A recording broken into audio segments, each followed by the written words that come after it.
চরমে উঠেছিল।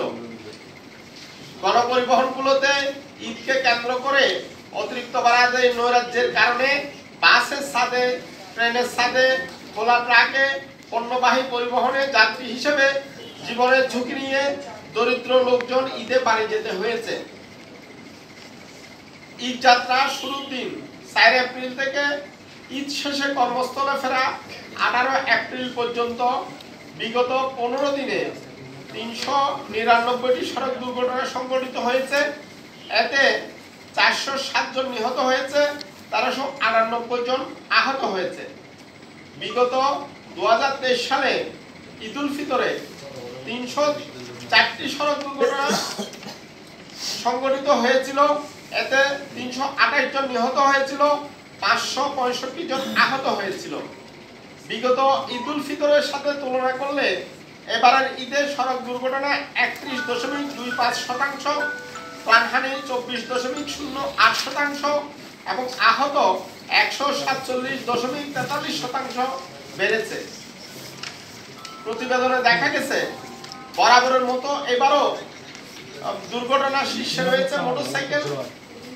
এবারের ঈদে 198টি মোটরসাইকেল দুর্ঘটনায় 165 জন নিহত হয়েছে, 240 জন আহত হয়েছে, যা মোট দুর্ঘটনার 49.62%, মোট নিহতের 40.54% এবং মোট আহতের 30.37% প্রায়।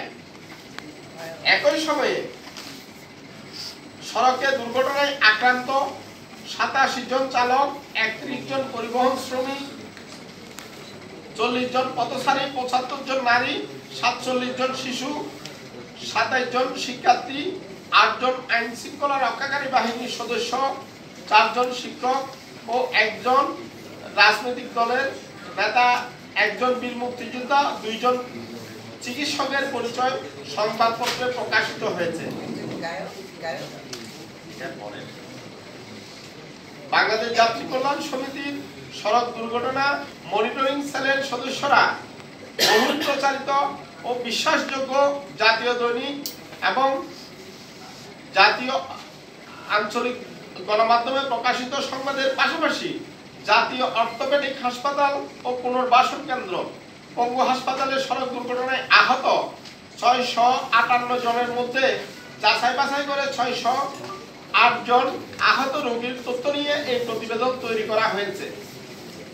সংঘটিত সড়ক দুর্ঘটনা বিশ্লেষণে দেখা যায় মোট যানবাহনে 40.50%, মোটরসাইকেলে 24.28%, truck, pickup, covered van, lorry 6.50%, microbus 5.96%, নসিমন পরিবহন 6.14%, অটোরিকশা 12.11%, ব্যাটারি চালিত রিক্সা ইজি বাইক এবং ইজি বাইক 14.46%, বাস এসব দুর্ঘটনার সাথে জড়িত ছিল।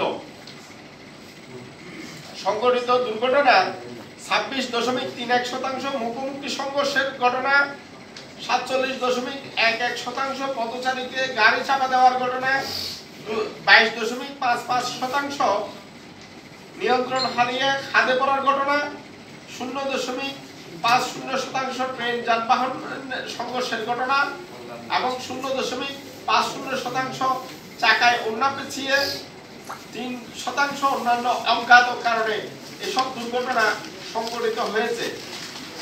দুর্ঘটনার ধরন বিশ্লেষণে দেখা যাচ্ছে মোট দুর্ঘটনার 32.58% জাতীয় মহাসড়কে, 10.02%, আঞ্চলিক মহাসড়কে, 50.62% ফিডার রোডে সংঘটিত হয়েছে।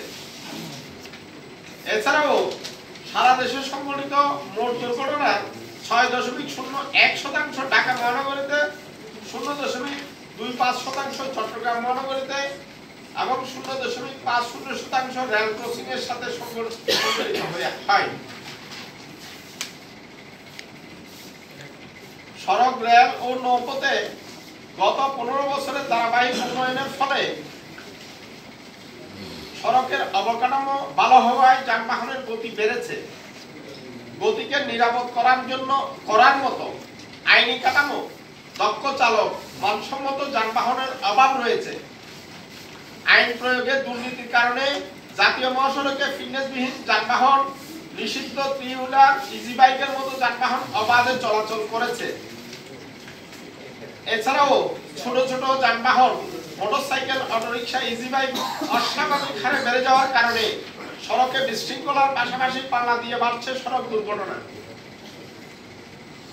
মোটরসাইকেল, ইজি বাইক আমদানি বন্ধ করে দেশব্যাপী উন্নত মানের আধুনিক বাস নেটওয়ার্ক গড়ে তোলার জন্য আমি আজকের সংবাদ সম্মেলন থেকে সরকারের কাছে জোর দাবি জানাচ্ছি।